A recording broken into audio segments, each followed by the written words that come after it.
kung anong what are we supposed to do in the future. Sabi po ni Senator Lima, President Trillanes daw po with Senator Cayetano yung pinilit yung mga testigo para Nuwala ka na. Yung mga NBI, garito na ni Esmeralda pati nila sabayan, Lasala. Yung kilala mo lang yan. Maswas pa sa akin. Cannot do that with yung ganong karami. You cannot orchestrate your testimony. Magbungguan yan eh. Kung hindi totoo, magbungguan yan. Sir, do you personally know Matobato, sir? Hindi. Pero nakita niyo na po siya, sir? I don't remember. Kasi lahat ng kagaya nito, when I was mayor, they were providing the security. Puro police, kita mo naman. Itong driver ko, police. And sila Sani, but Sani, yung si Binaventura, when he retired, he was removed from my security. Puro police talaga to. And one time, may mga military men assigned also. I think they're still with yung sa ibang ano ko. The police, because of the threat against my life, and maybe my family at time provided security for my family, and even the military pitch in. Mayor, expected niyo po ba na for the next few days maglalabas pa na ibang witnesses? I really do not, hindi ko hawak. Pero alam ko na ang totoo talaga. I mean, I have a picture of a bird's eye view of what happened there. At ako yung nauna eh. Sinabi ko that, remember when I was summoned by the Senate to testify sa rice. Tapos nagsagutan kami ni Lima because I said, patayin ko, kaya really naman tanong yun eh. What will you do if you find David Bangayan smuggling in your city? And I said, I will, for stealing 7 billion of people's taxes, I would. Nagalis Lima. Sabi ko, Lima, it's not my mouth. And also sa lahat na ngayon, lahat ng mga international bleeding hearts, it is not my mouth which is really the problem, and even sa business world. If you think that my mouth is not a good investment here, go out. So be it. You go out. It's drugs. Hindi yung bunganga ko. Ang drugs ang problema natin. Hindi nakakalimutan nila. So what's the value of my... And because iniipit nila ako. When I say na I will, time and again, as I said, I will kill you if you destroy my country. I will kill you if you destroy the children, our children. What is wrong with that? There is no crime threatening criminals. And yet, itong mga international, mga human rights and everybody, bakit? Sa kung may namatay sila, sinabi ko na nga eh. Sir, any comment of the discovery of the mega factory siya doon sa Rayat? Rayat Pampaga po kanina. Hindi ko na. I was, sinabi lang nitong nakinig sa radyo. Ito, si Gomer, driver ko. He was the one who was narrating to me what he heard. I was flying then from, I was coming in from Zamboanga, Cagayan. May President, lastly po, kailan po possible magpapalabas yung list ng narco politicians and public officials? You know, I had it revalidated again. Kasi may nakita ako doon ng mga kaibigan ko na hindi ko sukat akalain. Like si Espino, General. I hit a snag there eh. Kaya yung pinarevalidate ko sa mismo mga tao ko na hindi ko makonekta si General Espino, yung governor ng ano. So, ibinalik ko na naman, kagaya nung iba, kindly try to give me an idea how this guy came into the picture. Or for that matter, why is his name nandyan? So give me an idea kung yung link, I need a link. Either a person or an event somewhere. Thank you. Thank you, President. Okay, okay na tayo ha? Sige, sige po. Good afternoon. May I call on Mrs. Lourdes Josephine Gotianon Yap, Director of FDCUI and President and CEO of Philinvest Land, for their welcome remarks.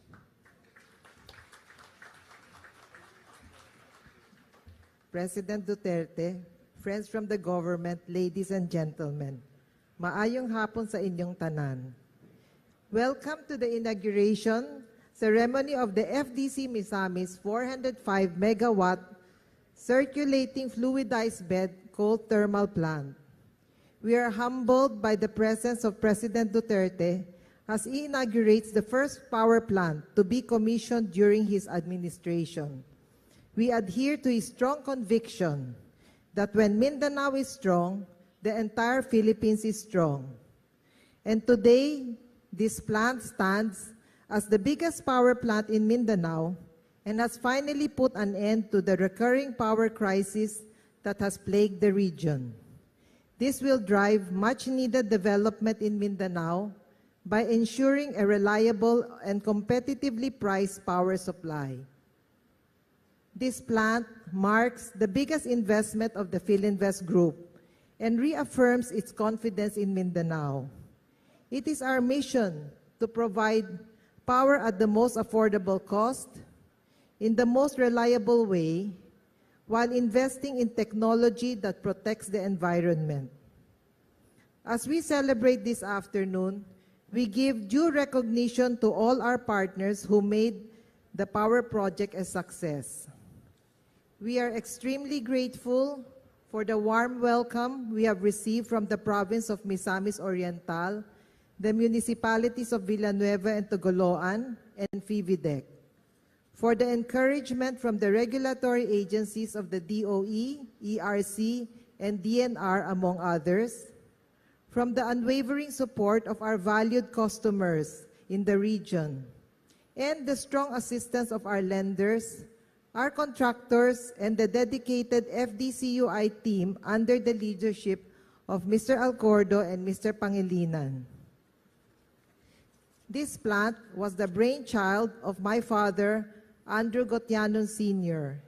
It holds a special meaning for us because it was his last major endeavor. So it is with bittersweet emotion that we inaugurated without his physical presence. In his memory, the Andrew Gotianon Foundation will be establishing a technical vocational high school in FIVIDEC, with the first batch of over 480 live-in scholars to be sourced from all over Mindanao. In partnership with ERDATEC and Xavier University, these scholars will provide the much-needed skills to support the industries in Mindanao. This project will be started soon and will happen during the Duterte administration. Ladies and gentlemen, at this juncture, we will witness the presentation of the dedication marker for the late Andrew Gotianon Sr. May we request President Duterte, Mrs. Mercedes Gotianon, and the family for a photo opportunity.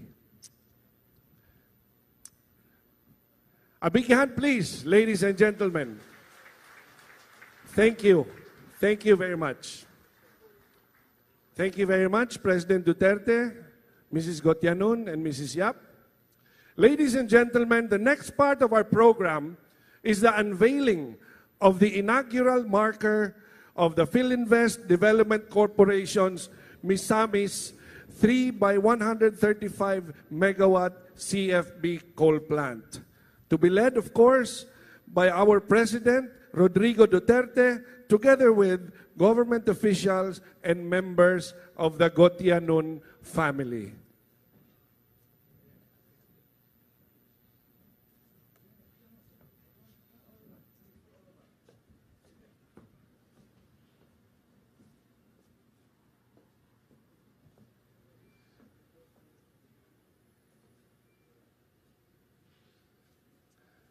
A big hand, please. A round of applause.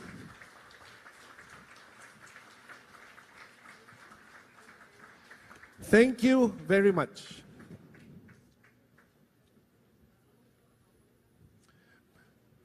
At this juncture, ladies and gentlemen, we would like to request President Duterte to press the ceremonial power button to signal the inauguration of the FDC Misamis coal plant.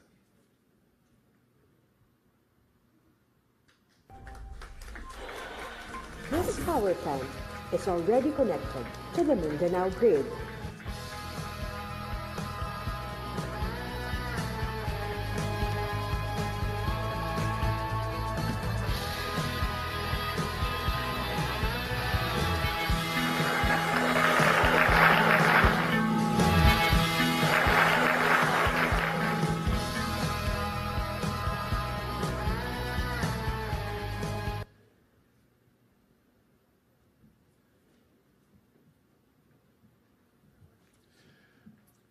Thank you for watching our brief presentation on the thermal plant. Ladies and gentlemen, at this point, may we call on Datu Abdul Kair Dangal Alonto, Chairperson of the Mindanao Development Authority, to introduce our guest of honor. Bismillahirrahmanirrahim. My fellow citizens, ladies and gentlemen, I give you the beloved son of Mindanao and the noble leader, the President of the Republic of the Philippines, Rodrigo Roa Duterte.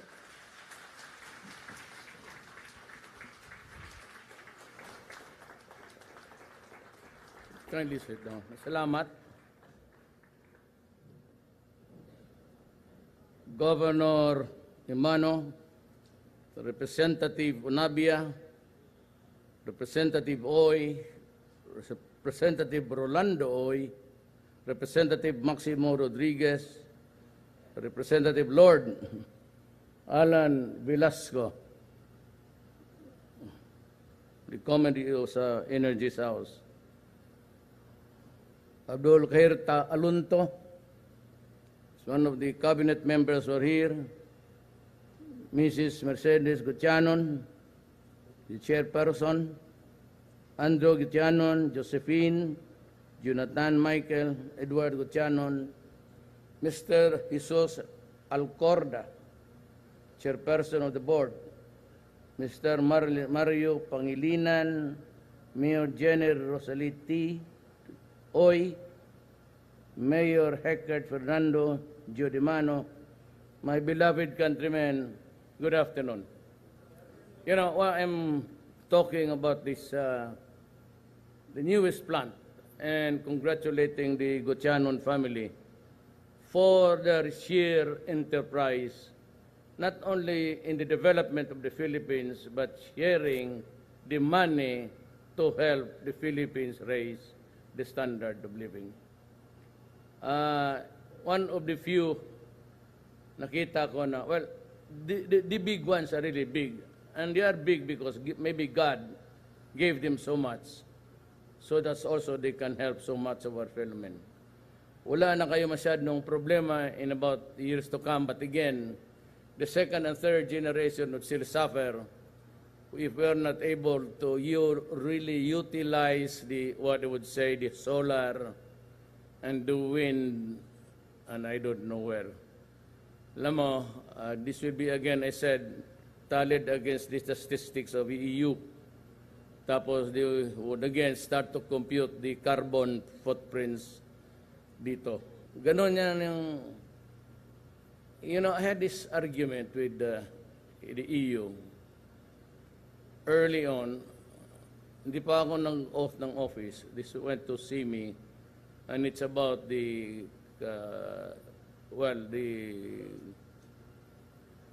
campaign to reduce carbon in this planet because of the so many changes in the weather, and it was the Kyoto conference, it was signed, but last to sign was, I think, China, Russia, and the United States, and most of the heavily industrialized countries.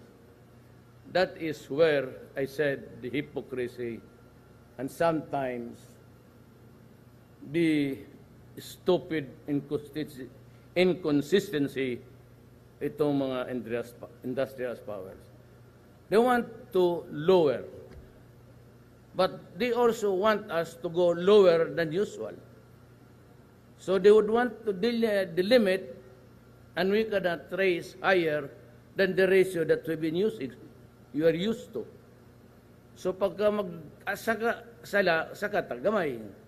Now, if we want to industrialize our country, because we were left behind by so many generations, you have to keep up with developments. And the vow right now to use is coal. Why?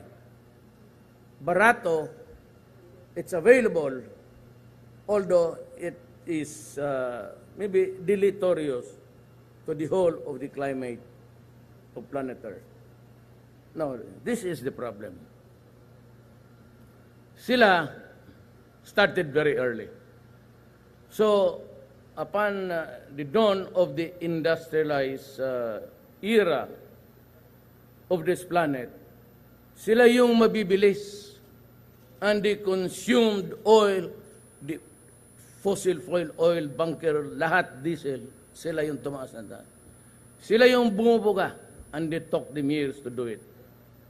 Now that they have changed the climate, because we were then poor, and we had nothing, gusto lang ngayon tayo, gusto natin umabot din sa kanilang parang kayamanan. Pero sabi na, wag masyado kasi nagpupulyot tayo ng air. Kami mag-control, kayo kontrolin. Pero kung anong atas, huwag kang sumubra. Sumunod ka sa ratio and proportion. Kasi sabi ko, mga gago talaga, umalis kayo dyan. Kaya galit sila sa akin. Nga, they want me to investigate the human rights. Katawan ng mga puti. So what we do now is we go to China, and rightly so. China is in good faith. Yung historical naman yan. Sabi na, hindi naman yung kanya ng mga leaders ngayon. So, there is their arbitral judgment because may contest dyan. But nung nanalo na tayo, may dalawang options. We go to war para kunin natin, or we talk in peace. Remember that anong pinag-awayan yan is that territorial. Ang territorial natin at lahat ng bansa sa buong mundo, it's the 12-mile limit from the coastal shores where the water would rush in and rush out during high tide or low tide. Itong dito sa Scarborough is the entitlement. Lahat namang bayan sa buong mundo, we agreed na mayroon sarili tayong fish fund. Ang ating dyan, ang sinabi ng China, kasali sa kanila, yung ating fish fund. Lahat sa mundo may sariling fish fund. So that is the sovereign entitlements, mga isda, marine life. Kasi yung tubig ganon, sa ilalim yan, ito yung coastal. Sure. Sa ilalim niya, tawag nila kantil, yun, may tubig pa yan. So pag ganon yan, these are what you would call the continental shelf. Hindi yung pagkita mo dyan, maglakad ka sa beach, na dyan, mismo nga, wala ng lupa. May lupa pa sa ilalim niyan, meron pa yung papunta ng, that is the continental shelf. And that is the basis of our claim for the sovereign entitlements. So, hindi naman tayo pwedeng mag-gera. Mag-usap na muna tayo. And there will be a time. There is always a time in this world. A time to talk, a time for war, a time for bloody, and a time to be purified. It's not the time because we cannot depend on anybody except us. I do not expect you, United States, to die for us. So we'll just have to navigate our way around here. Me, I'm willing to talk. I'm going to China because I want. Then, kung kami na lang doon, I will present the problem to him and I would say to him, this piece of paper, the Trevor Award, we do not go out of the four corners of this paper. We talk. Ganon, pero hindi yung pagtapangan tayo. Negosyo na. Kita mo, tulong sinagawa ng power plant. And just imagine if we can get their help in the years to come. It's not territorial. Kung territorial, matagal na tayo nagpapatayan dyan. It's the obvious sovereign entitlement. But one of the things that I would demand, if I go to the mainland China, is give us back our fishing rights. That's one. Not non-negotiable. Pobre among mga kababayan. Two, then, whatever, kung gas, meron doon ang agreement between China and the Philippines during the time of, you know, those the representatives energy. Di ba? Oh. Hands up ka agar, ma-absent ka. We had this scientific, it was supposed to be, actually, it was just legalist, tokatis lang yun, diplomatic way. Or really, towards a joint venture. Nung umakyat si Aquino, tinabla niya. So kaya galit ang China. Galit talaga sa kanya. Ngayon, sabi ko sa, usap tayo. But there will be a time, but just like what the Bible says, mga Kristiyanos, there is always a time to talk, a time to be nice, a time to be angry, a time to be ugly, a time to be beautiful, a time for peace, a time for war, a time to be born, and a time to die. Hindi natin pwede biglain ito. So, we would like to thank China, the Tianon family of Chinese ancestry, mine also, and we would only aspire for one nation. I will not obey to the unreasonable mandates of whatever mga EU dyan. EU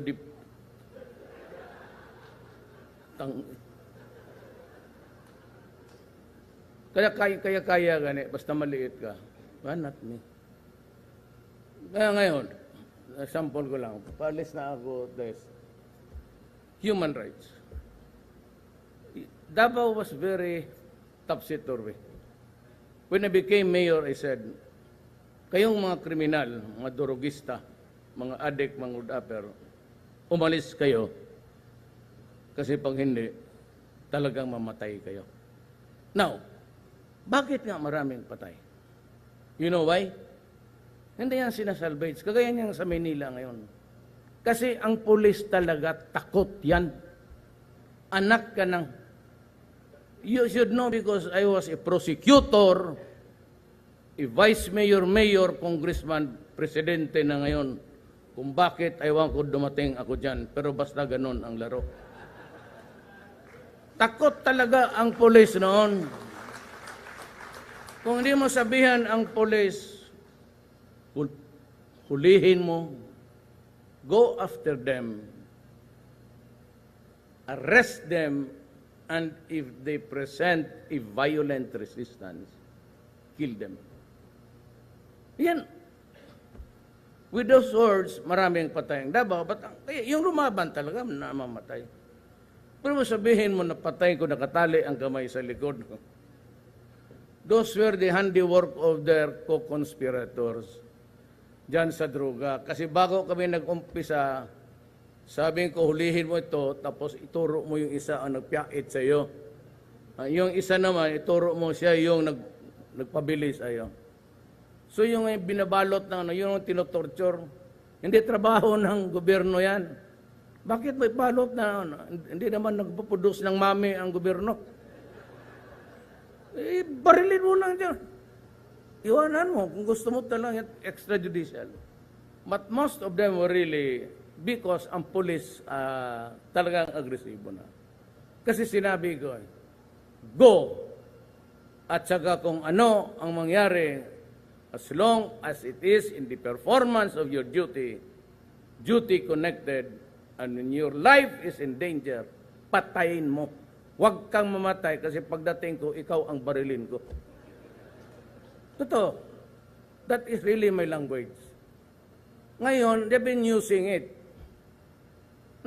Ngayon, hanggang ngayon, doon sa iyo, that he is known to issue warnings of killing criminals. Sabi ko, fuck you.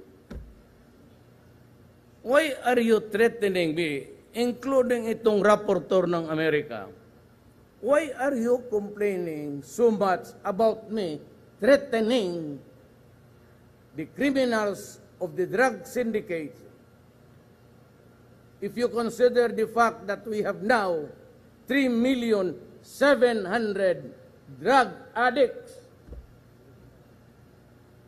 by that number alone, it would tell you it's a very serious crime.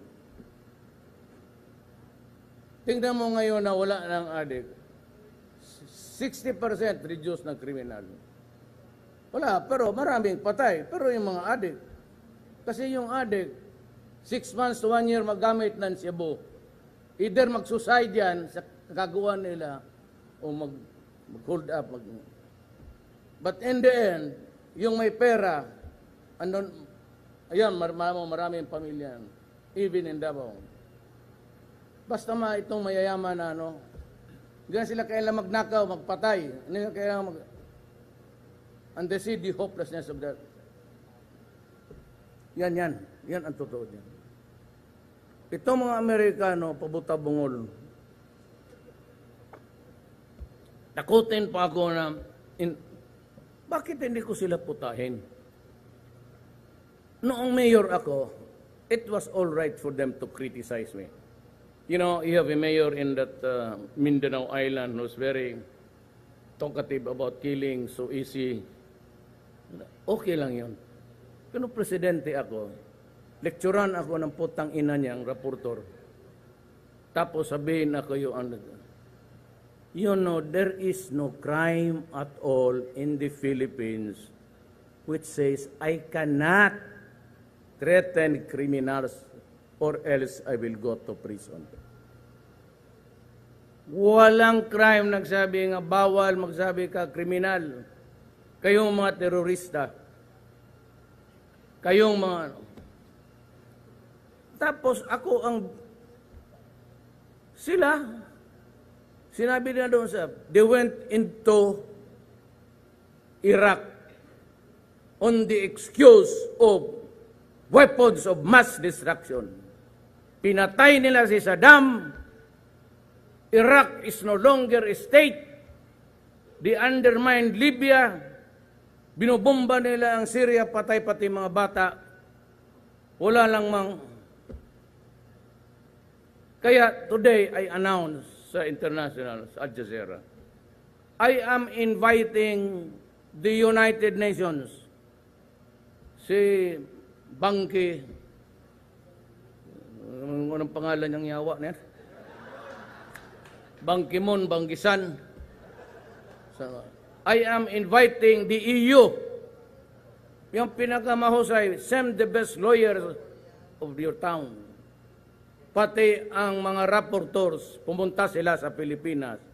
I will write them a letter to invite them for an investigation. But, in keeping with the time-honored principle of the right to be heard, matapos sila akong tanungin ko sila. Isa-isahin ko sila. In open forum, you can use the Senate o yung Folk Art Center, whatever, everybody will be invited. Tapos manood kayo, tingnan ninyo kung paano ko lampasuhin yung mga yawa na yan.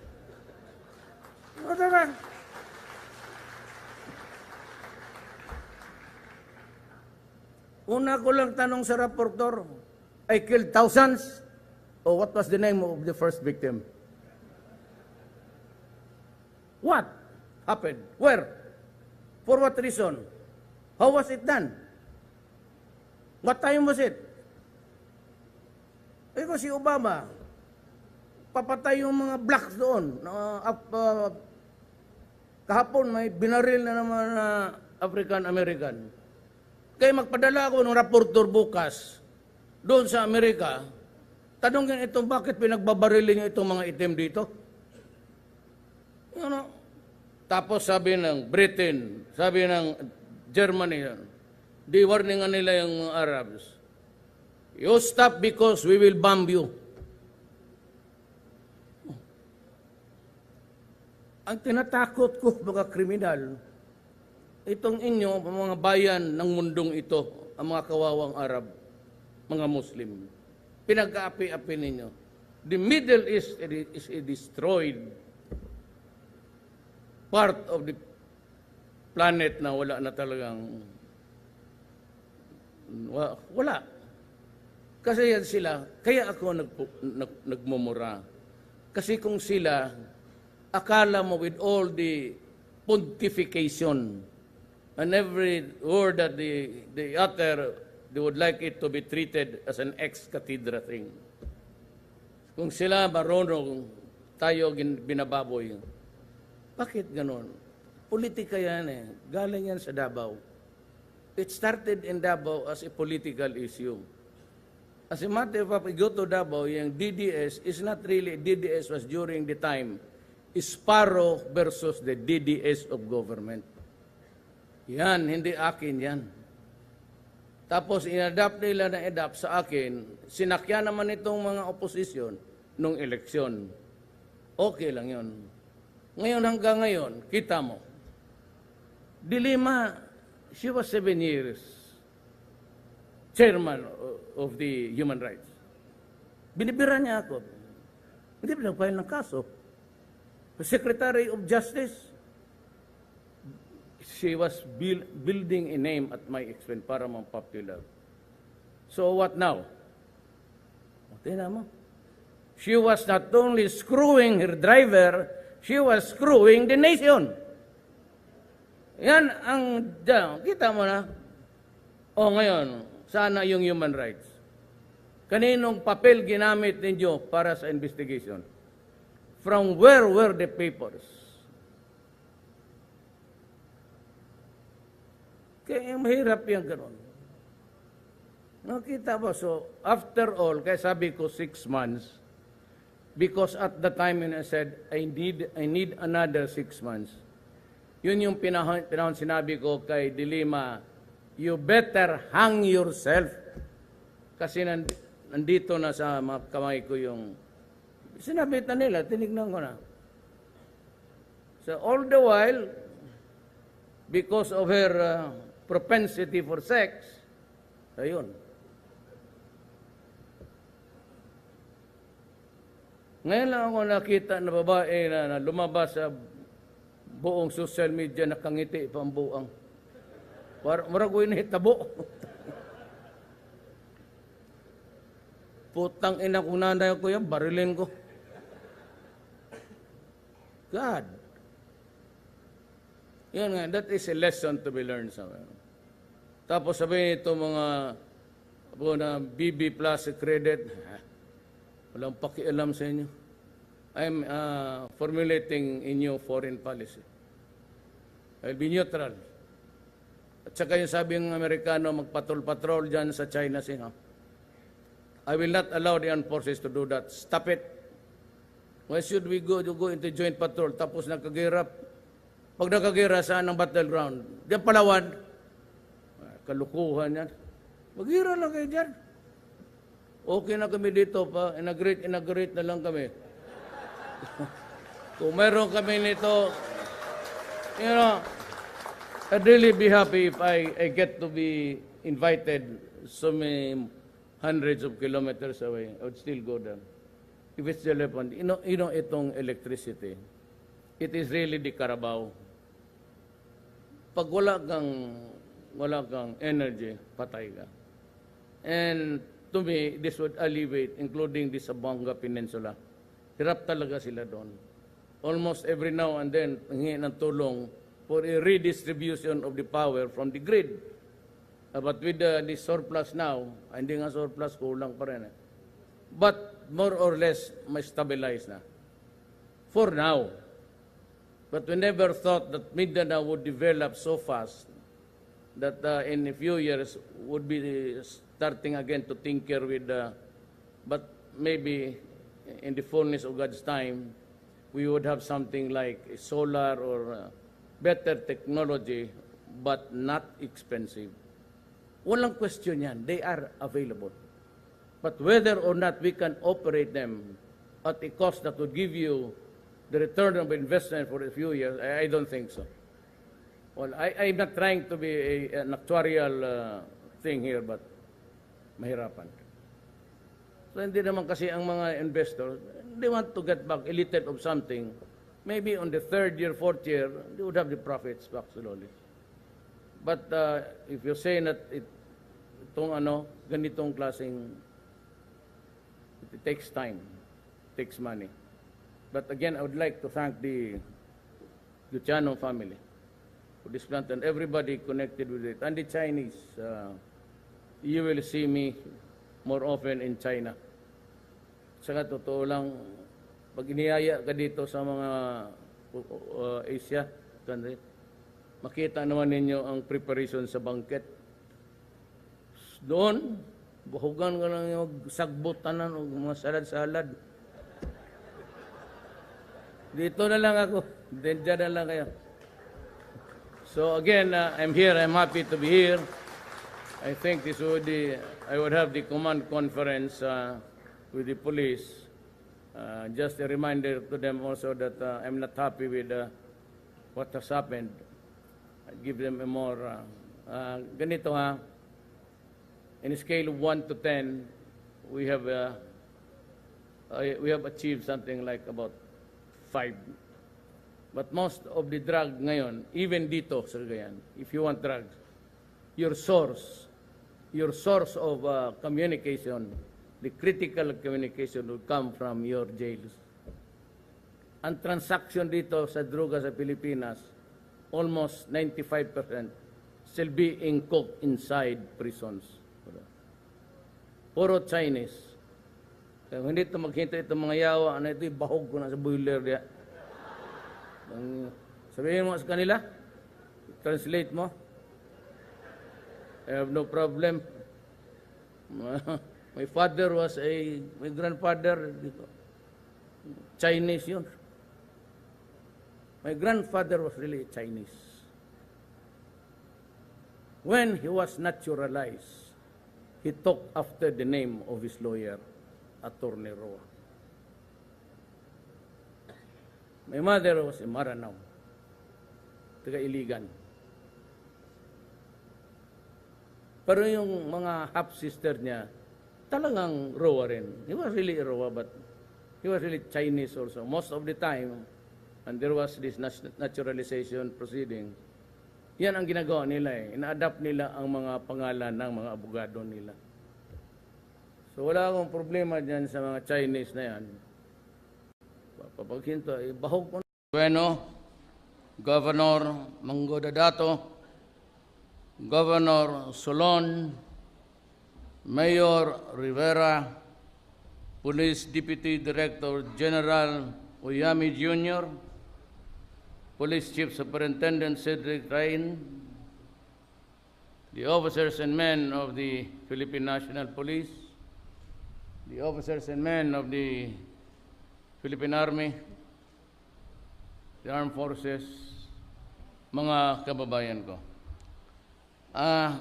Could anybody give the tikas pahinga order, please?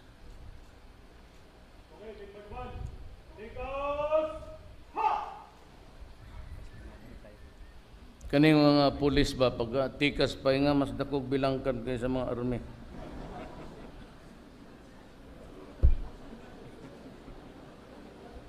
Ngano ka? I'd like to make an explanation to the Filipino people. Hindi masyado tayo, trabaho. You know, when I was mayor for 23 years sa Davao, maraming namatay. And I was one of the favorite whipping boy of the Lima about the human rights. Nung kasing na-OIC ako right after the EDSA revolution, nung na-mayor ako, magulo ang Davao. Lahat nandun. And what is really worse at the time, it was a very bad policy, but everybody thought at the time that it was good. Every Filipino or foreigner for that matter would go and say that he is a anti-communist, yung Alsamasa binigyan ng mga armas. Arms were freely given to everybody, and when there was a slowing down, kasi sa Davao, alam mo, nagpalayo yung mga komunista.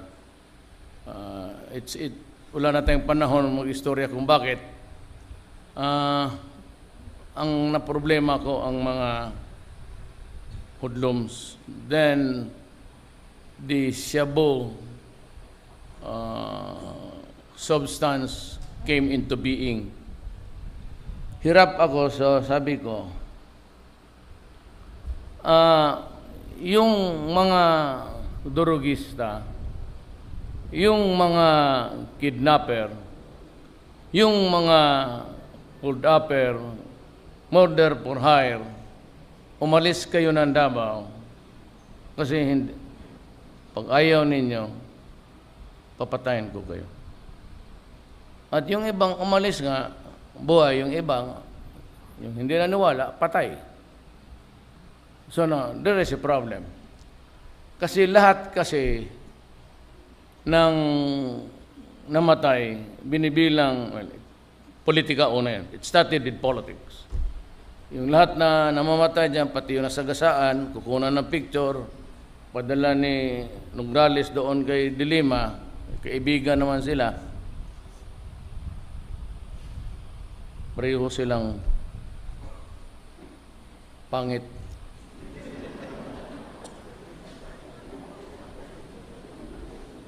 So, Lima kept on hammering on me, due process, extrajudicial killing.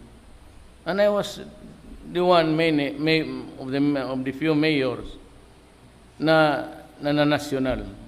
And only because I was a criminal killing a criminal. Ngayon, bakit sa Davao nahinto yung droga? Nahinto yung at least barest minimum. Bakit ang Davao naging one of the safest city in the world? Bakit ang Davao ang negosyo pumasok at makita mo naman ngayon? Bakit ang Davao ang mga tao doon medyo disiplinado, walang suplado? Bakit kami sa Davao ang pakisama namin sa Moro pati Kristiyanos maganda? Well, one of the reason really is that parang neutral ako in the sense that makalapit sa akin because my lola was a Maranao, my lolo was a Chinese, but my father was a Cebuano. So yun ang sikreto ng Davao. Ang unang umalis ang komunista. Kasi ang pag-isip ko rin noon, parang sosyalista. But the Communist Party of the Philippines is the extreme. And they want to get government by armed struggle. So, kami pagka-sosyalista namin, dito lang kami, maybe off-center, because my father ventured in Mindanao, nag-asawa sa dito, Mindanaoan, but we were really very poor. So I grew up in a environment of, hindi naman talaga yung gutom, pero hirap. So, madali kong maintindihan ang mga komunista. And as a matter of fact, last night I was talking with Halandoni. Because we were talking. Naintindihan niya ako. Kaya ako nakapagpunta ng Sarangani, sa bukid, kunin ko yung mga nabihag na police, na army, because I could talk sense to them. Bakit man tayo magpataya na pareho man tayo pobre dito? So why do you have to weapon? But those are the things na limitado ako kasi mayor lang. Ngayon, naging presidente ako. Bakit maraming patay? Na ngayon, lahat ng patay, kaya ako galit kung nakikinig kayo, mga foreigners, ganito yan. Makinig kayo mabuti ha, ang hina po naman ng utak ninyo. Bullshit yun. Kasi, yung kung ako nung mayor sa Davao, ito yung sinabi ko. Hindi naman ako gago magsabi patay no. At alam ko na nag-aral kayo lahat. And you know the circumstances where you can kill a person legally or any other thing would be illegal, extrajudicial. Yan tinatawag nilang salvage. Sa Davao kasi ganito. Hanapin ninyo ang mga durugista, mga kriminal, mga hold-upper, kidnapper. Hanapin ninyo, arestuhin ninyo. Pag ayaw mag-surrender at lumaban, and they present a violent resistance, and if you think that life, your life as an arresting officer in danger, shoot them dead. Period. That is the order until now sa inyo. Kaya sa Maynila, sabi nila bakit patayan nung nag-umpisa si Duterte? Kasi ang polis takot.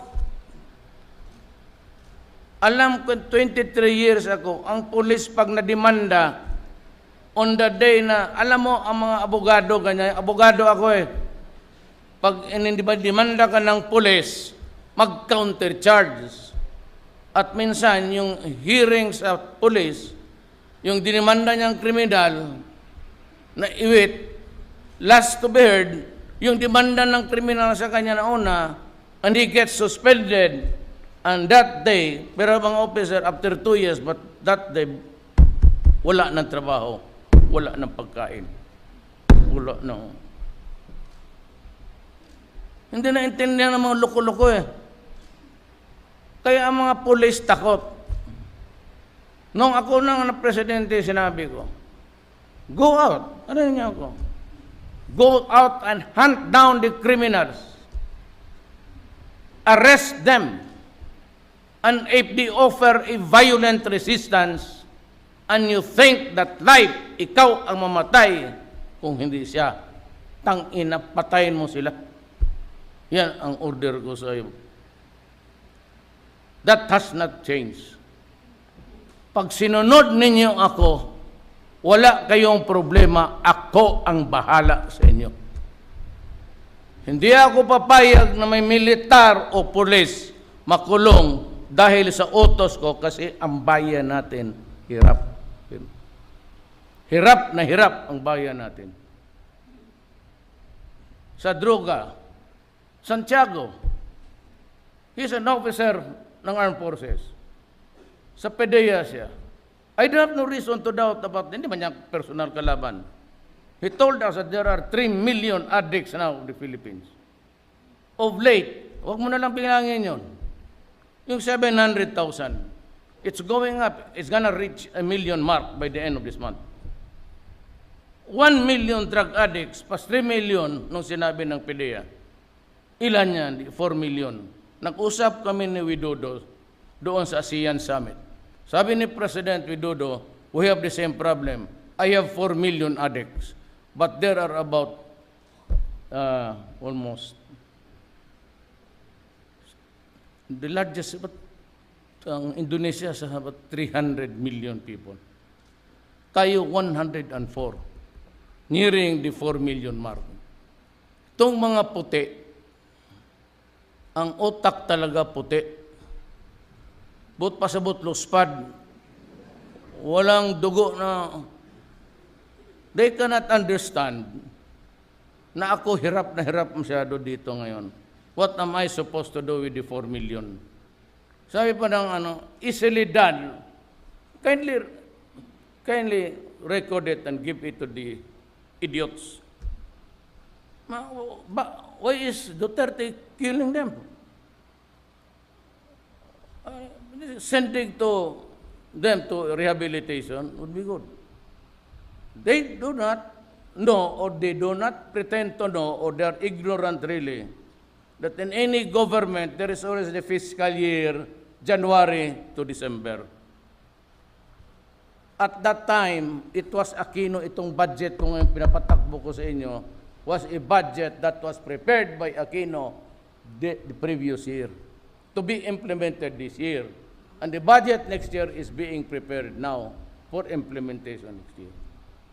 Nobody at that time knew the magnitude of the contamination of drugs. Remember that I am a midstream president. Pumasok ako, ang budget umiiral na. Sila yung gumawa, at I don't know if you had an idea, na ganun pala karami ang tama natin. Tama yung DOH. Wala silang budget niyan, even the DSWD, simply because this budget now does not contain the following expenditures. Hindi ako makakuha, hindi ako makutang because that would be illegal. Na yung ibang budget doon sa ibang department, igastos ko para sa rehab. Because that would be just like stealing from Peter to pay Paul. Ika nga sa idiom. Hindi naintindihan nila, daldal ng daldal, pagtawin na. Ngayon, hinintay ko lang. Nung sinabi ko na, Lima, you better hang yourself, alam ko na. And that is why I am now yung mga human rights. Halika kayo. Halika kayo dito. So I would be inviting the Human Rights Commission, the EU, Obama, if he wants to come here, si Bangki, sabi ko Bangkisan, Bangkimon pala yung Bangkisan, hindi ko alam, San Anmon kasi. So I apologize for that FUPA. And if you read it, then it's a Fox Pass, it's pronounced FUPA. Yan ang totoo. Ngayon, alam ko na. Sino nagpatay? May mga patay, marami illegitimate police action. Meron na napatay ang mga military sa Mindanao. It's a purely military undertaking a police action. Yung iba yung binabalot, sino nagpatay. Alam mo, marami silang karibal. The most sabihin ito sa mga putang inang bantay ka sa akin pagpunta niyo dito. Di ba nila alam na pati mga police generals at police involved? At lahat yung pinatay, nagpatayan sila because unahan na nila kasi these guys will be the killers. Nagpapatayan sila kung sinong pumait kay Garbo, sinong pumait kay Luot. Did it ever occur to you that there was also a silencing stage? Mostly sila lang. Pero ang patay lahat sa wayna, tinatapon nila kay bato sa akin sa pulis. Ma'am, how stupid can you really get? Nga sabi nyo, bakit mo ini-insulto? Si Duterte, sabi doon sa EU, Europe, pinaka-unpopular daw ako. Gago, tapos ng eleksyon, nanalo na ako dito. Ang boto dito, ang popular ang gusto ko. Parang buang. Bakit? Unpopular ako. So, tapos naman ang eleksyon. 6 million na ang margin eh. Tapos hindi daw ako statesman. Excuse me? Hindi raw ako statesman. Ang pagkaalam ko, tumakbo ako ng presidente. Wala mang posisyong statesman doon sa amin. Bakit mo man ako pilitin maging statesman? Madumiro ang bungang ako. Eh kasi tarantado kayo. You know why you get a retort to me that's really bullshit? Because you yourself are bullshitting us. Hindi pa nga nila alam, hindi nga alam kung sino nagpapatayan. Why do you attribute all the killings in Manila to the police and me? When as a matter of fact, you know that they were gangsters, including police generals. Di yung unang birada, di binabalot ng plaster. Sabi ko, that is not the job of the police to make mummies. Sa Egypt lang yan noon. Bakit mo gawin mama? Bakit mo magsayang-sayang ng panahon? Why would we waste our time wrapping a body with to make mummies out of those? Kaya ako galit. Ako, pagka you just treat me fairly, wala ka talaga. Nagpapakong baba ako. Ako, ganoon ako eh. Kung dito yung tao, dito ako. Kung dito, dito ako. Hindi mo pa natakiran, nagsisir ako sa inyo lahat, mga officer. How do I address you? Sir. Eh, kasi tayo, ako naman yung from the ranks rin ako eh. So nasanay ako mag-sir. Sanay ako, pag ako, fiscal, special counsel, 7, 6, 5, 4, 3, 2. Pag to, nung naging OIC, Vice Mayor ako ng Davao. Sa buhay ko, nagsasir ako. Basta yung mga policeman, ma'am, sir. Marunong ako magrespeto sa kapwa ako tao. Pero itong mga, lalo na yung mga mayaman, o kaya itong mga hambugiro na mga ibang sabi ko, ikaw, Amerika, sige ka human rights. May mga si Charlotte ngayon, state of emergency na bakit? Pinagbabaril yung itim. Basta nakika, bang! Kaya sabi ko si Bato, prepare ka kung sinong general padala mo noon sa Amerika. Raportor. Paimbestiga mo rin. Ininteresado tayo at pinagbabaril nila yung mga black people sa Amerika. Ganon niya ang Amerika eh. Pointing at us, hindi niya alam that the time is sort of pointing at his face. Ikaw, Duterte, di ikaw rin, double barrel. Puto.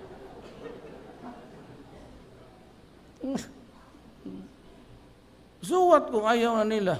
May China, di Russia. Punta na nga si Bato. Napunta na si Bato doon. Sabi ko kasi, punta ka doon. Kaya kung magkalabuan ito, nabalik na. Go, Bato, saan?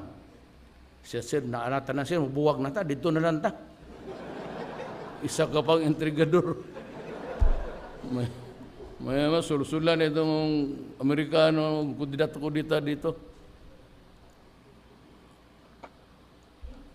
Ibig sabihin, before you condemn, you know, men, pakinggan ninyo ito ha, men judge best when they condemn.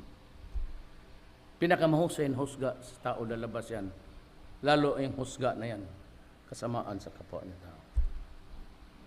Before conducting, di Lima, chairman ng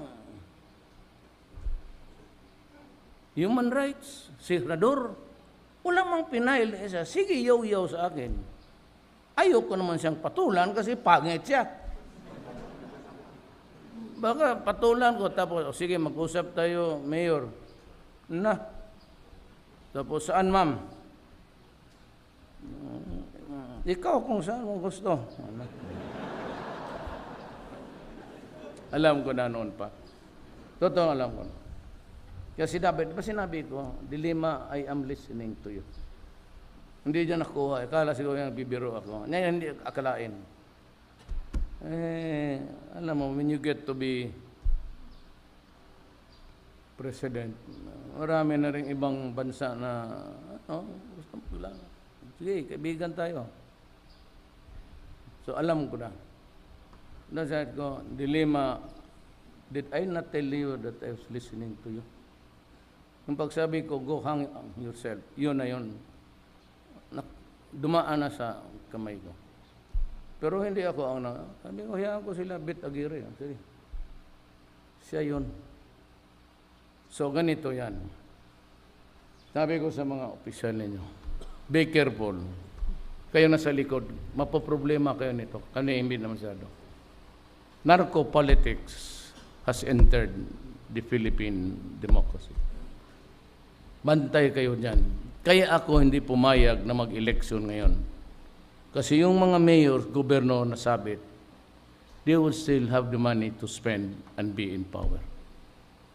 Pag hindi mo na if we cannot destroy the apparatus now, tayo, the next generation will be compromised. Ang anak ninyo na mga high school ngayon, wag na yan nasa college. Enjoy din naman siya, no? Pero delikado pa rin. Ang mga apo ninyo. Sabihin ko sa inyo, ang pinaka sa tao yung ang apo natin. Hindi pa nga tayo sa anak apo. Basta apo. Isang araw kami makipaglaro sa apo mo, maligaya ka pa. Kaya sabi ko sa lahat, I will end by saying, hindi pa pala, huwag mo nang end kay, how many awardees? Ilan yung dumaan dito? You'll get mga 200,000 each.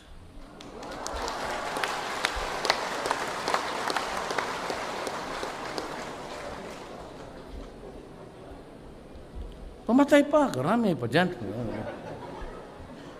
No, basta, remember, if I have time, you listen to me. Sino ba nag-aral sa Davao ng basic police course, officer's course? Yung dumaan sa lecture ko. May notes pa kayo? Yung matrix ko? Makinig lang kayo. Meron kasi ako, when I got married, I passed the bar, class 72, bar 72 ako. Nung nag-asawa ako bigla, kaanak ako, hindi ko akalain na mahirapan ako so I had to teach dyan sa Police Academy sa Mental. So 1973 hanggang ngayon, nagle-lecture ako. Pag mag-lecture ako sa inyo, tingnan ninyong mabuti. Tingnan ninyo yung matrix na dumaan sa akin. It's about 1 hour 10, 30, the most. Makinig kayo, yun na yun. Yun na yun ang buhay ninyo pagka-pulis. Alam mo na lahat. Sundan mo lang yung akin. Gano'n naman yan. Arrest. With warrant, without warrant. With warrant, court. Without warrant, 9, 18, 36. Gano'n yan. Tapos, yun. Filing of cases. Wala nang basa-basa. Alam ko man, hindi kayo nagabasa noon. Basa pa dyan. Ito, binisaya lang, pero yun na yun. Yun ang tapos search. Arrow. With warrant. Description. Residence. Exactly, ano yan. Without warrant. Hot pursuit. Dito. Escapo. Yun. About 30 minutes. Yun na yung pagka-pulis mo. Tapos dito. Kasi bigyan ko itong mga military ng because the advent next is terrorism. Hindi na masyado yung paraan. If we get lucky to have a peace agreement with the communists, then they would labanan ito ng covert. Bigyan ko yan sila ng Glock. Magbili ako ng lahat tayo sundalo, bigyan ko ng Glock. Kasi kung wala ng kalaban, makita kayo sa bayan, mag-inuman yung pulis dito, inuman yung sundalo doon, pagkatapos magbarilan yan sila. Para mga gago. Tangina. Ang basa ko minsan, Army and Police, buti hindi ko inabutan, sapakin ko na. Kaya mag-inom. Pag human, mag-ilog sa morar, bagwapog tingog ang mga yawa. Tapos mag-initay kasi katupong pikas, dugay nas buki, doon nakakanaog, mangilog na po pagkahuman, o kinsalay tigas, barilay dayon. Awarding, asam kong award ninyo. Basing nga wag clip sa papel, bahala ka diya. So bigyan ko rin yan sila because the next generation is terrorism. Hindi mo na, I cannot discuss the things that we plan to do. It's supposed to be public, but mainly it's gonna be something like a covert operation. crime and detection yan. Ang kalaban mo dyan, isa, dalawa, tatlo. If ever may encounter ka sa bukid, could not be more than 100. Ano yan? But be careful, kasi itong komunista, mabilis yan. Itong sila, static yan eh. Just like in Holo. Basilan is very small. I mean, if you get about 10 battalions there, I'm going to get something like, Dolansana is asking 20,000 additional troops. Ako, I would like by next year, tapos na sana. I don't know how many months yung soft training. So I would have something like about 10 to dito, mobile to rural, urban terrorism rather. But that will be our planning in the days to come before Christmas. So, maghintay lang kayo, you just do your work. Huwag kayo matakot. Huwag kayo magtakot na. Just remember the guidelines. I gave you the standard only if, pagtingin mo, in the convention by the chiefs of police sa Europe at sa Amerika. Sa Amerika ngayon, pag sinabi, down ka talaga. O hands up ka. Pag nagkamali hands up, tapos ang kamay mo nag-travel sa bulsa, they are agreed now na, o dito sabihin, violation ng human rights. It is now agreed amongst them na any overt action, pag sabi taas ang kamay, tapos magbaba ang kamay mo kung saang bulsa, basta nagkamot ka ng itlog mo kay Makati, putang ina, patay ka. So, di ba, malaman mo, pag magbunot ng ganon, huwag ka na maghintay. Adot ng sirkik, ang akong pusod na mamang. Wala ka ng panahon magano. You know, if you kill a person on a judgment, wala kang malis, except that you thought at that time that you were in danger. That is good faith. Wala talaga yung, ay, ikaw pa. Kasi mag-aristo ka ng ganon, tapos nagkamali ka. You just, ito lang ang remember mo, ha? Init eh. Ayaw naman na igapon. Lipat natin. Sama ko kasi ang Lipat natin.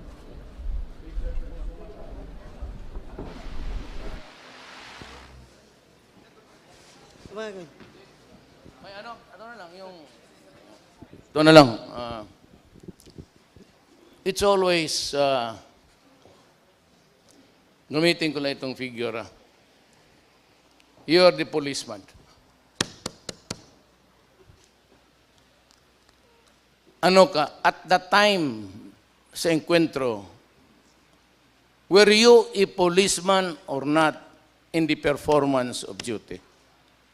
Meaning to say, kung ikaw ang pulis, nakaharap mo ito, nagkabarilan kayo, ano ang sitwasyon mo noon? Nagtatrabaho ka as a police in the performance of duty, yun. Ngayon, ikaw pulis, at that time nagkabarilan kayo, ano ka? Wala, nagapihapi. Kaharap yung army, tangina, nag-agawan ng mic, nagbarilan. At that time, ano ka? Were you in the performance of duty? No. Yan. Ngayon, ikaw, police ka. May terorista dito, drug addict, binaril mo, naka-auto ka, tumama dito, 10 tao, patay. You are engaged in a terrorist. Are you responsible for the killing here? No. Why? Because collateral damage yun. You were in the performance of duty. You could not have stopped the bullets and you have every right to defend yourself. Performance of duty and self-defense. Ikaw, polis ka, sige, pangobra diya sa pangapago diya sa sabungan. nag-away, na usa ka civilian gi-away ng baril nimo. Are you in the performance of duty? Ngayon, nagbarilan kayo doon sa Kristo, may namatay dito tindera, marami may yan sa bungan. Lumusot yung bala mo. Liable ka dito? Yes, because at that time, you are not in the performance of duty. That's about it.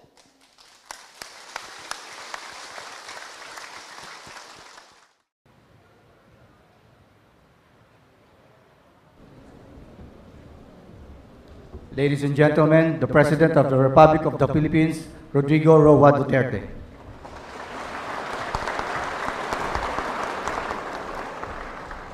Police Director Apolinario, Police Chief Superintendent Constantino, Police Chief Superintendent Velasquez, Police Senior Superintendent Rosales, the officers, the men and women of the Philippine National Police, my co-workers in government, mga mahal kong kababayan.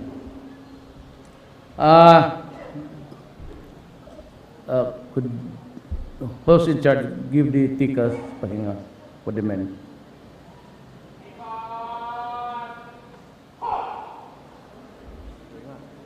Mas dakog bilangkan ang pulis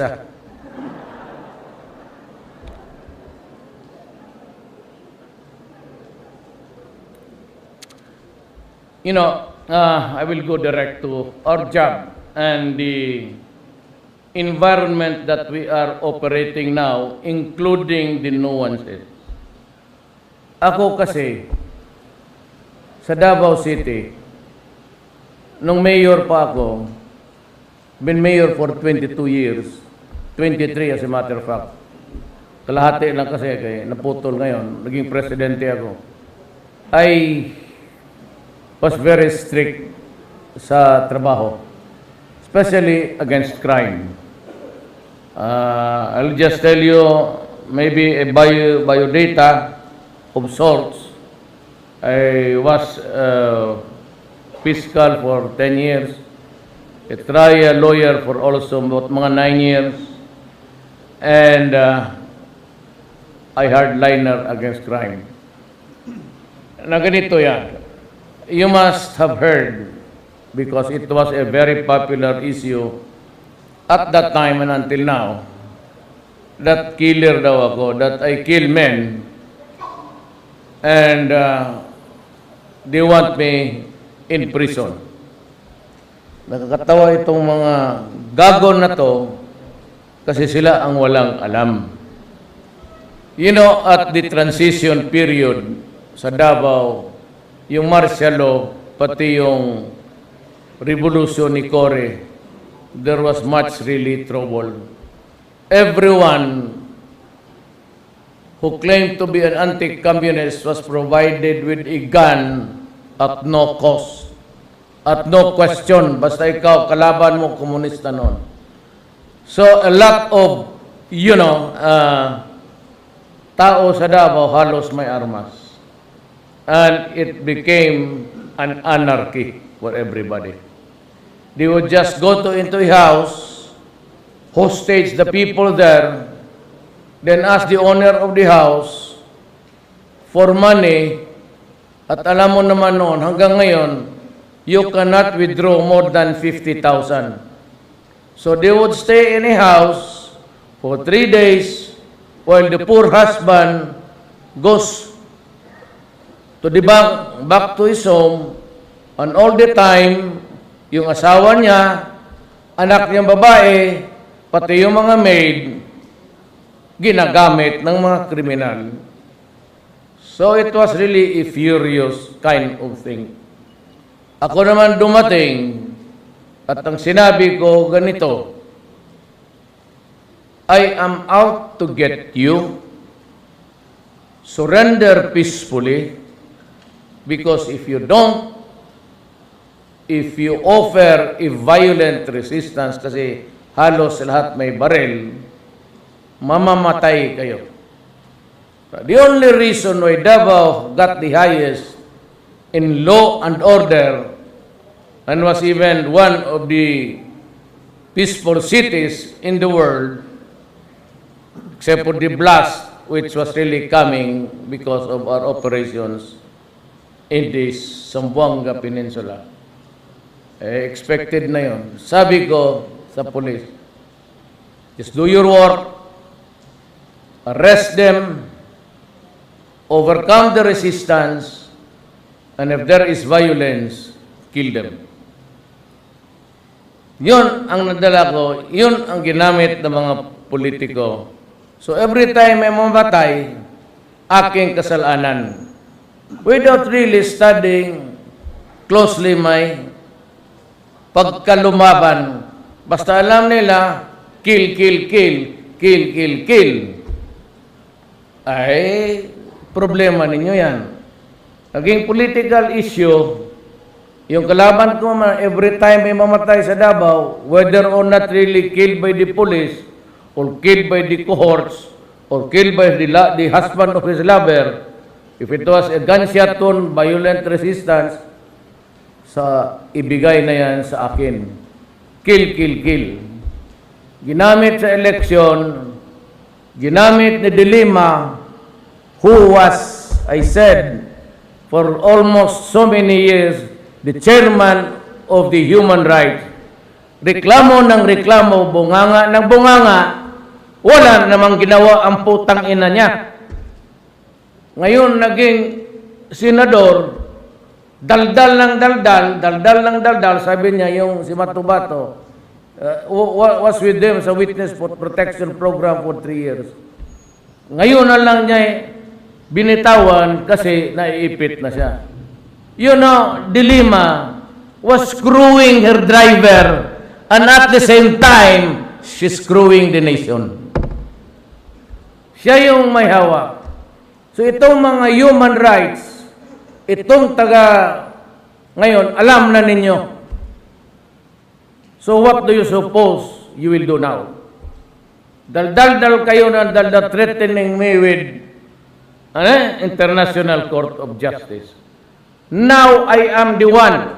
I have ordered the Executive Secretary. I am inviting the rapporteur, Ban Ki-moon, the EU, the lawyers, to come here and investigate me. But, sabi ko, this would not be a one-way affair. They can ask all the questions they want, but after that, in keeping with the time-honored principle of the right to be heard, ako na naman ang magtanong sa kanila. Fair is fair. Tanongin ko yung rapporteur nilang madaldal. Is he a lawyer? I'm a lawyer. Sige, tignan natin kung sinong kabugok ninyo. Kailan pa ba ako bilib dyan sa mga... Sige, punta kayo dito. I'll write them a letter. I will furnish the press next week. I'm writing the human rights, pumunta kayo dito. Padala na yung pinakamagaling ninyo. But, bigyan ninyo akong panahon pagkatapos ninyo, ako na naman ang magtanong. Kasi pag hindi nyo ginawa yan, magkagulo tayo dito sa Pilipinas.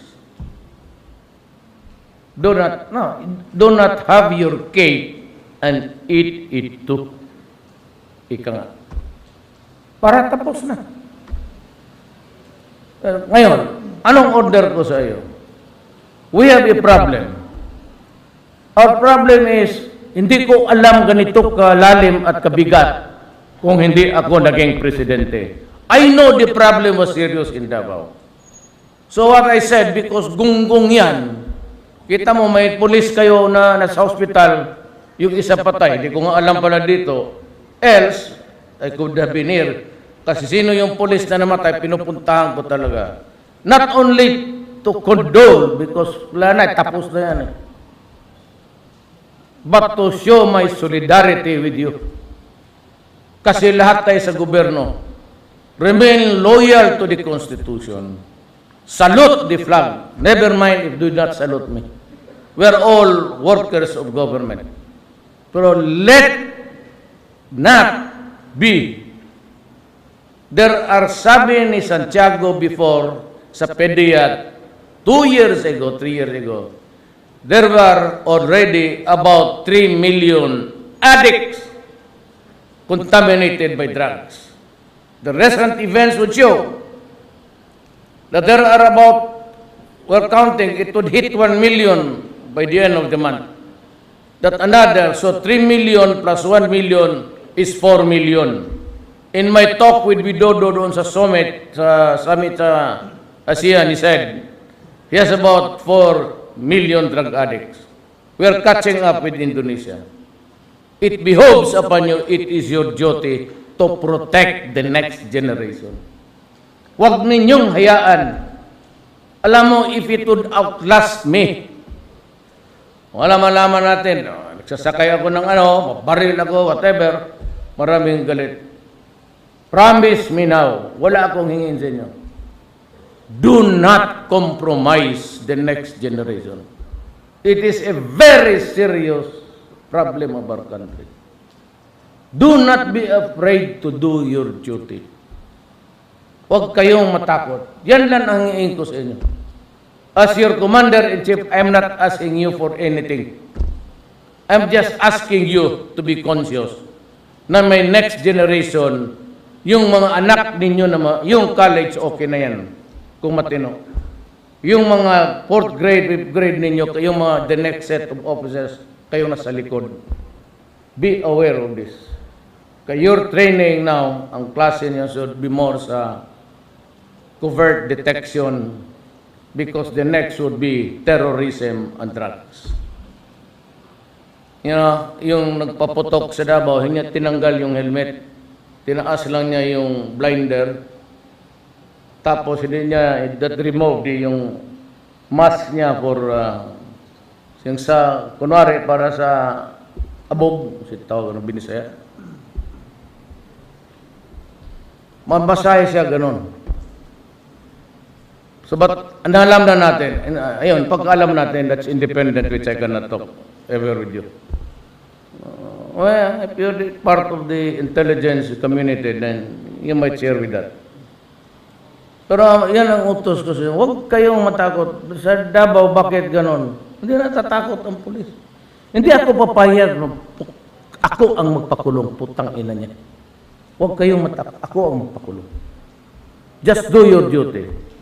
Go there, arrest them, and if there is a resistance which would place your life para ikaw mamatay, putang ina, patay mo. There is no law at all. Mind you, Human Rights Commission. Tarantado pala. There is no law. There has to be a law. Do not keep on complaining about my mouth. Because my mouth is not the problem. It cannot bring down a country, but it can erase a generation of right-thinking Philippines. Ang issue dito, hindi yung bunganga ko. And they would say the rating sa business economy, and so be it, lumayas kayo eh. Then we will start on our own. I can go to China, I can go to Russia, I had a talk with them. They are waiting for me. So what the hell?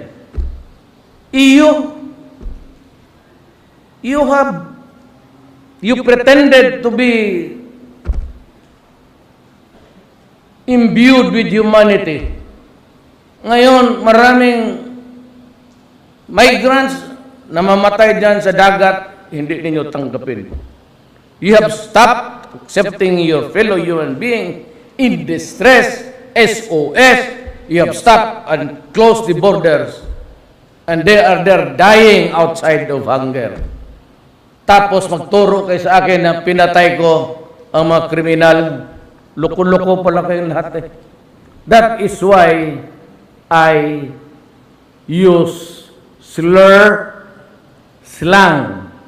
Ang slang hindi yung, that's not slang, that's the role. Slang is binastos ng sulti. Slur, slang, or epithets. Why?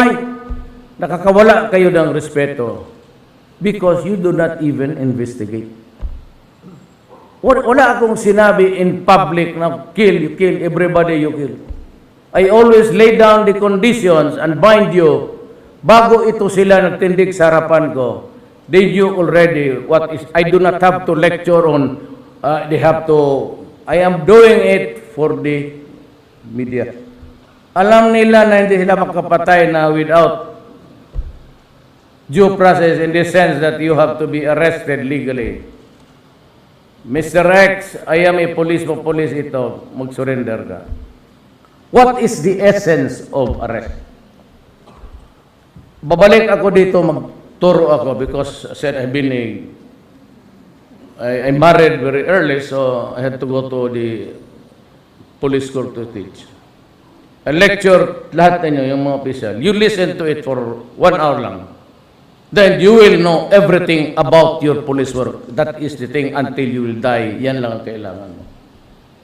So when you make an arrest, because ito kasing mga durugista, bungog ito.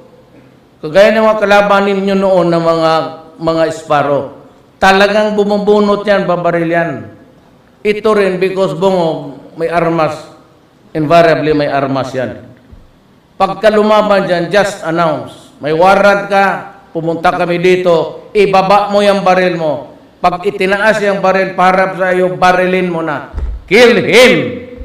Because pag ikaw ang namatay, magagalit pa ako sa iyo. Bakit ka magpauna? Anong klaseng pulis ka? You're not here to join the police and to die? You must be. Yan ang order ko. Ano yung malama? There is really, baka ayaw ng Diyos na patayan. Di bale, hindi naman ang Diyos ang kalabang ko. Mag-usap kami ng Diyos pagkatapos. When I am there, tanong ko siya, kung Diyos kayo, babak mo. Wala ka namang ginawa. And the Filipinos are going crazy. We are counting by the millions. Like the millions of Jews that were killed by the Nazis noon. Itong ating masakit because it's under our hindi naman concentration camp. Maubos sweldo mo. You know, bantay kayo ha. The cost of being an addict. Pag may anak ka, huwag kayo talaga magsali yan. Pag magsali kayo dyan, pati kayo. Pagka nagka-problema ka sa anak mo, ano mawala? Dysfunctional ng pamilya, sige na yung away. Kayong asawa, galit na sa ganon, tapos sige na nakaw yung bata. Pag wala nang makuha, lalabas yan dyan, dito sa kakaroon. Hindi mag-hold up, magnakaw. O tignan mo ngayon ang baba. By almost 50% down lahat. Nakawan. Crimes against person, hold up. See?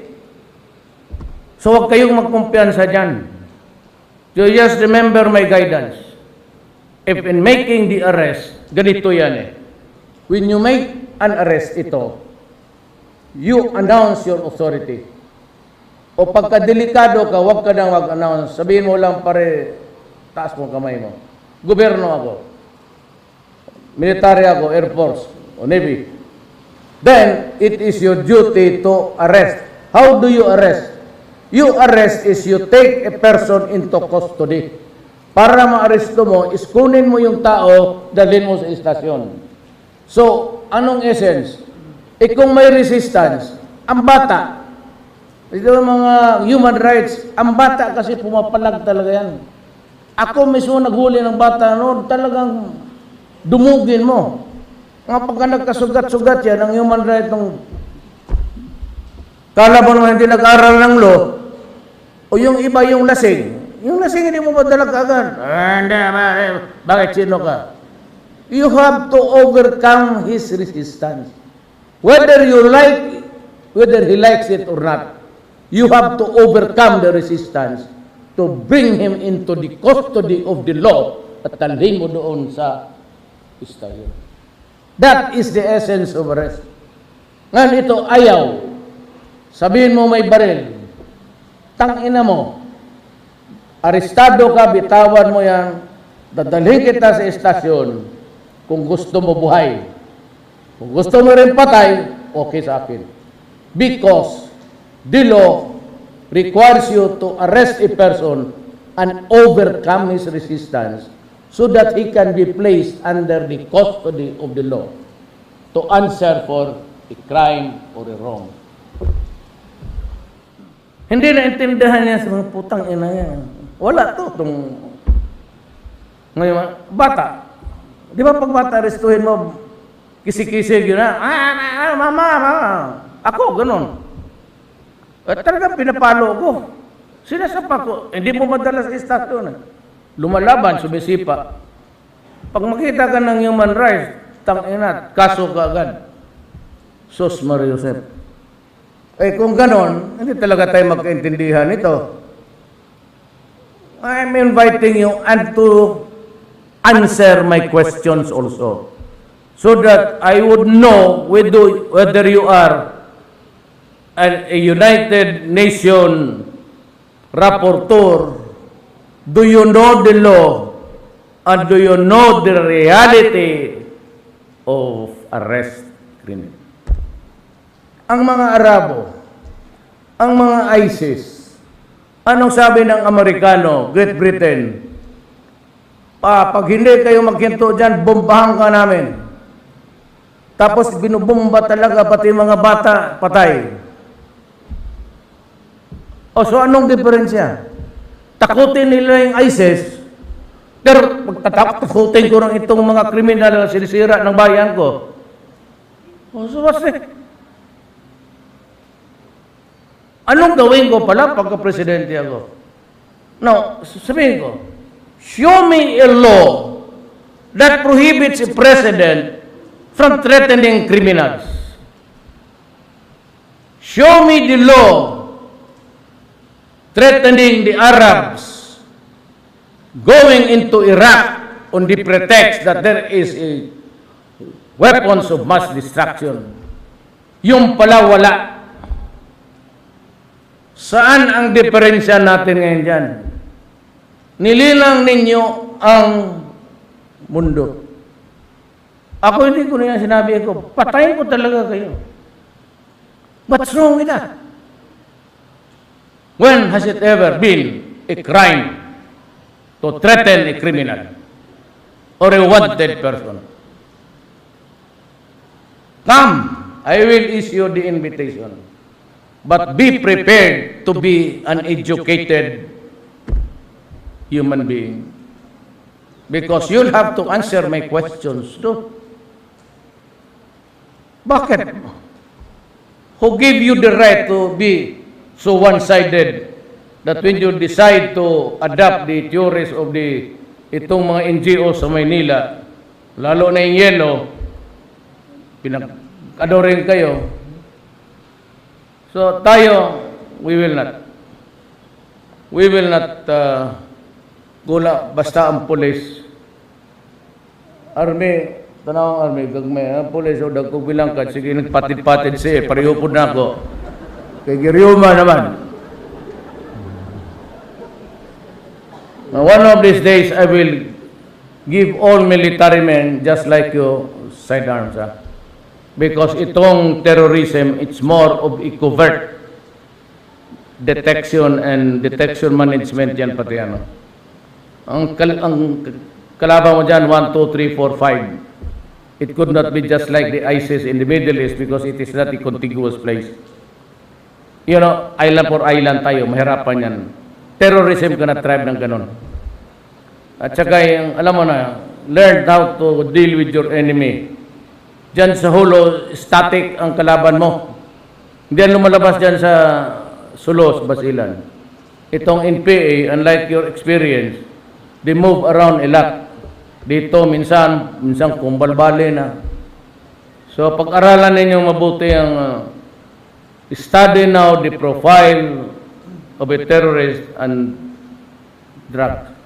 Go ahead and arrest them. Go ahead and kill them if your life is in danger. You have my full backing, and I will see to it that nobody not a single soldier or police will go to prison just because he was doing his duty. Kuha ninyo yan. Intindihan ninyo? So, bukas marami nang patay.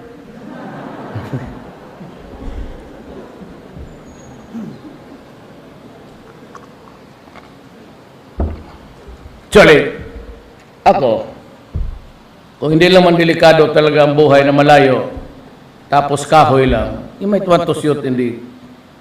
Ang pinaka-target na talagang matumban tao, tas may experience, try mo sa hip. In between wag mong tamaan yung kapital niya. Kawawa naman. Dito talaga sa hip. Tumba yan. Pag tinamaan mo dito o matsambahan mo yung tuhod, pero malikot but the torso is more steady. Hindi mo na kailangan patayin pa. Mat ko magsabi itong mga buang na ito na inutusan ko kayo para talian yung tao sa likod ng... Bakit nila attribute sa atin? Ang tingin nila sa atin mga pulis, baboy? Nakaka-insulto kasi. Pati yung binabalot ng, yung intriga nila sa, ito, balutin nila, just to show doon sa kanilang mga kalaban sa droga na, oh, ito ang mangyari sa iyo. Yet, hindi talaga alam ng mga gagong to Ito yung ang misaya niya, no? Ito mangyari sa iyo pag magpiyait ka. Hindi ka kasali sa pulis. Kasi marami na rin pulis na namatay today. May mga ninja na yung putang ina mga pulis na yan. Ang patong ko dyan, 2 million. Kung may dito ka, may ninja po dating dito, hulihin mo. Same procedure. Arestado kita ka, di ninja ka. Ninja are the policemen, peace officers who were or are into drugs. And up to now, have not reported for duty because may kasalanan. Hindi ko tatanggapin yan. Magkasala na kayo na magkasala. Mag-asawa kayo ng kalima, kaunom, ako pa ang ninong sa 4 na kasal. Huwag talaga yung druga kasi patayin ko talaga. Tingnan niyo. Pero, for a starter, ilan yung awardees na, can you go back here? Yung awardees, maglinya kayo dito. Gusto ko lang magpa-picture sa inyo kasi okay lang dyan siguro sa yung unit awardees also. So for the individual awardees, I would give you 200,000 each.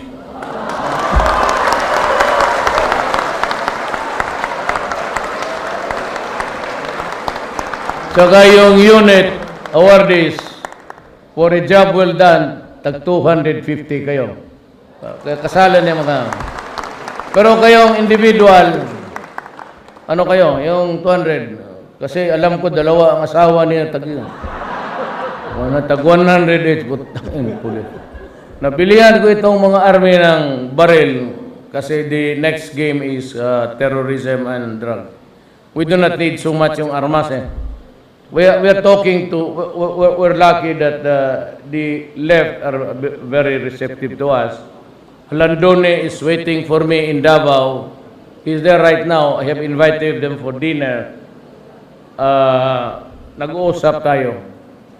I am for an inclusive government up to now. But I am not ready for a coalition government.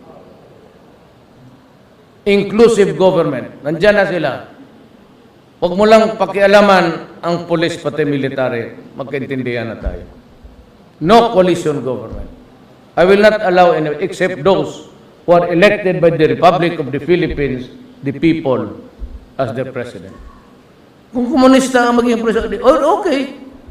But go mainstream and get yourself elected. Bahala na ang tao kung anong gusto nila. But we cannot exist on the yung communism. Mahirap yan. It has been repudiated by the people. So, we can seek another arrangement if you want.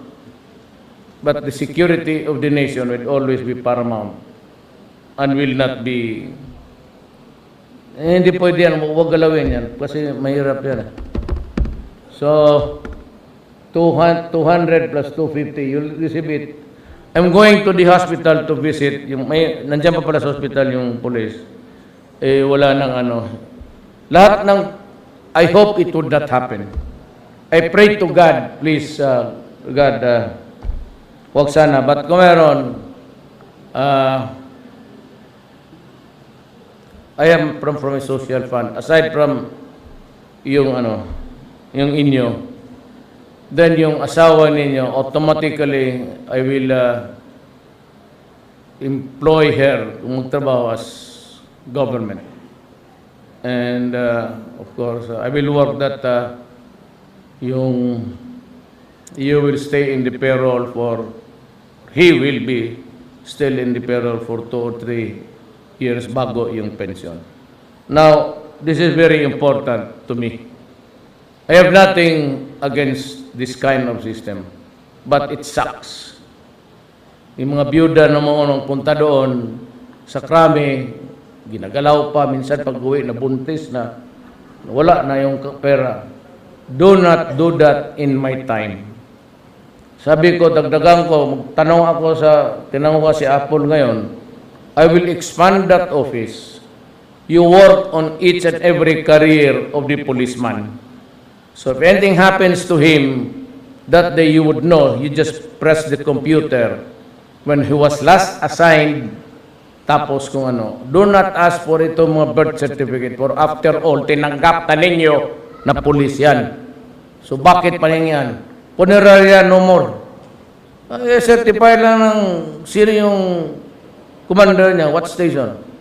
That he died in the line of duty, tapos na, bigay ng pera. And it will be given downstream doon sa region. Wala ng anak o asawa na mag-follow up sa krami. Ayaw ko yan. Ayaw ko yan kasi marami akong narinig na hindi maganda. Stop it, and it will also bind the military. Ganon ang gusto ko. Somebody in office will keep track of your... Pag namatay ka dyan din, nandyan na yung papel. Puro zeros. May computer. Saan? Wala yung computer. Karami kong binili yung computer. Yun ang... That is the style that the system that I want to put in place. It binds everybody and start it today because that is what I want for you. Do not be afraid. I'll be there behind you. I will support you. Ngayong August, but next year, kompleto na yung double your salary ninyo to start next year. Military and the police. Okay? And so, bilihan ko itong mga army ng baril, pati yung police na off-duty. Walang ganaw itong mga buang na to, mag-inuman. Tapos, wala na silang kalaban, army pati pulis na ang magbabarilan. Yaman ang sakit ninyo. Maabutan. Suntok. Stop it. Stop it. Okay? Maraming salamat po. Tagales de Lima. Sabi ko, de Lima, it's not my mouth. And also sa lahat na ngayon, lahat ng mga international bleeding hearts, it is not my mouth which is really the problem, and even sa business world. If you think that my mouth is not a good investment here, go out. So be it, you go out. It's drugs. Hindi yung bunganga ko. Ang drugs ang problema natin. Hindi nakakalimutan nila. So what's the value of my... And because iniipit nila ako. When I say na I will, time and again as I said, I will kill you if you destroy my country. I will kill you if you destroy the children, our children. What is wrong with that? There is no crime threatening criminals. And yet, itong mga international, mga human rights and everybody, bakit? Sa kung may namatay sila, sinabi ko na nga eh. Sir, any comment of the discovery of the mega factory siya doon sa Rayat? Arayat Pampaga po kanina. Hindi Mega ko na, factory. I was, sinabi lang nitong nakinig sa radyo. Ito, si Gomer, driver ko. He was the one who was narrating to me what he heard. I was flying then from, I was coming in from Zamboanga, Cagayan. May President, lastly po, kailan po possible magpapalabas yung list ng narco politicians and public officials? You know, I had it revalidated again. Kasi may nakita ako doon ng mga kaibigan ko na hindi ko sukat akalain. Like si Espino, General. I hit his snagder eh. Kaya yung pinarevalidate ko sa mismo mga tao ko na hindi ko makonekta si General Espino, yung governor ng ano. So, binalik ko na naman, kagaya nung iba, kindly try to give me an idea how this guy came into the picture. Or for that matter, why is his name nandyan? So give me an idea kung yung link, I need a link. Either a person or an event somewhere. Thank you, President. Okay na tayo ha? Sige po. Good afternoon.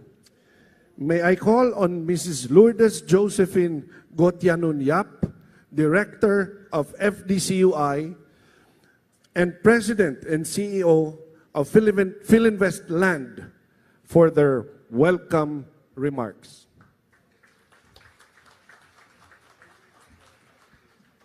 President Duterte, friends from the government, ladies and gentlemen, maayong hapon sa inyong tanan. Welcome to the inauguration ceremony of the FDC Misamis 405 megawatt circulating fluidized bed cold thermal plant. We are humbled by the presence of President Duterte as he inaugurates the first power plant to be commissioned during his administration. We adhere to his strong conviction that when Mindanao is strong, the entire Philippines is strong. And today, this plant stands as the biggest power plant in Mindanao and has finally put an end to the recurring power crisis that has plagued the region. This will drive much-needed development in Mindanao by ensuring a reliable and competitively priced power supply. This plant marks the biggest investment of the Philinvest Group and reaffirms its confidence in Mindanao. It is our mission to provide power at the most affordable cost, in the most reliable way, while investing in technology that protects the environment.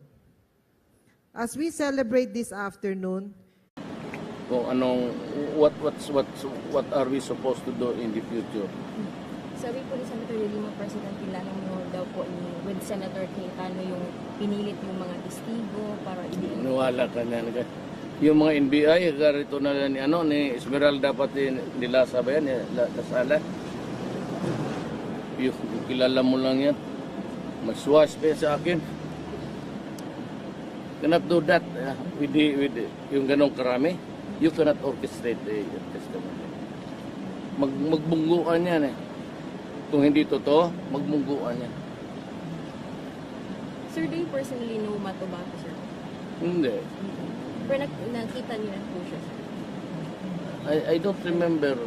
Kasi lahat ng kagaya nito, when I was mayor, the one providing the security, puro police. Kita mo naman, itong driver ko, police. And sila Sani, but Sani, si Binaventura, when he retired, he was removed from my security. Puro police talaga to. And one time, may mga military men assigned also. I think they're still with yung sa ibang ko. The police, because of the threat against my life, and maybe my family at time provided security for my family, and even the military pitch in. Mayor, expected niyo po ba na for the next few days maglalabas pa na ibang witnesses? I really do not, hindi ko hawak. Pero alam ko na ang totoo talaga. I mean, I have a picture of a bird's eye view of what happened there. At ako yung nauna eh. Sinabi ko that, remember when I was summoned by the Senate to testify sa rice. Tapos nagsagutan kami ni Lima because I said, patay ko. Kaya really naman tanong yun eh. What will you do if you find David Bangayan smuggling in your city? And I said, I will, for stealing 7 billion of the people's taxes, I will. We give due recognition to all our partners who made the power project a success. We are extremely grateful for the warm welcome we have received from the province of Misamis Oriental, the municipalities of Villanueva and Tugoloan, and Fividec, for the encouragement from the regulatory agencies of the DOE, ERC, and DNR, among others, from the unwavering support of our valued customers in the region, and the strong assistance of our lenders, our contractors, and the dedicated FDCUI team under the leadership of Mr. Alcordo and Mr. Pangilinan. This plant was the brainchild of my father, Andrew Gotianon Sr. It holds a special meaning for us because it was his last major endeavor. So it is with bittersweet emotion that we inaugurate it without his physical presence.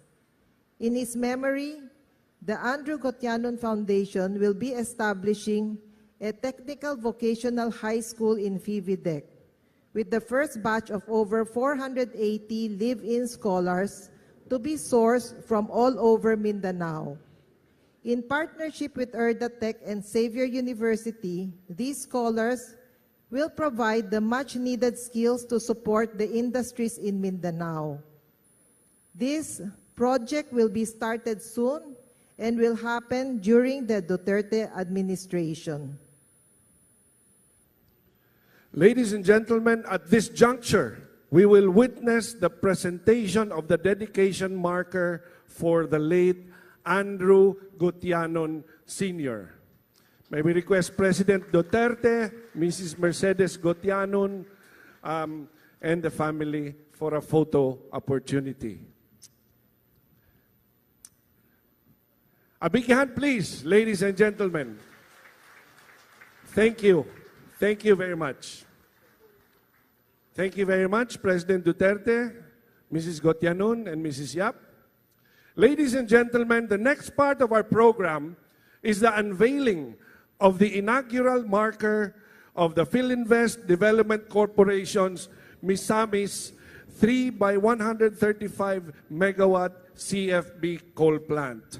To be led, of course, by our President, Rodrigo Duterte, together with government officials and members of the Gotianon family.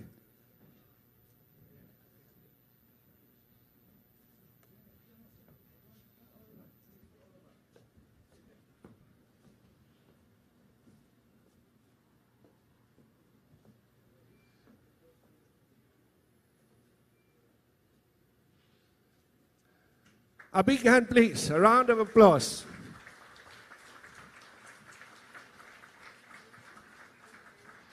Thank you very much.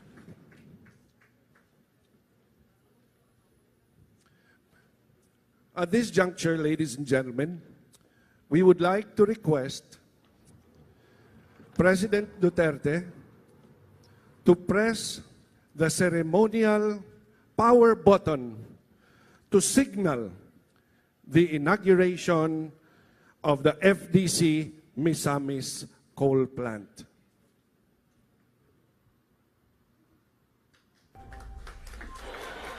This power plant is already connected to the Mindanao grid.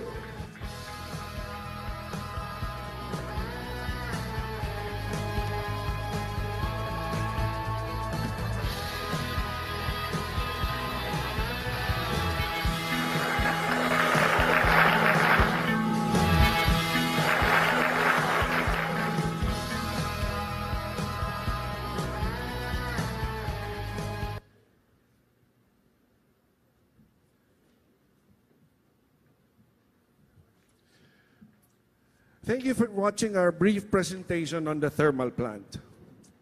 Ladies and gentlemen,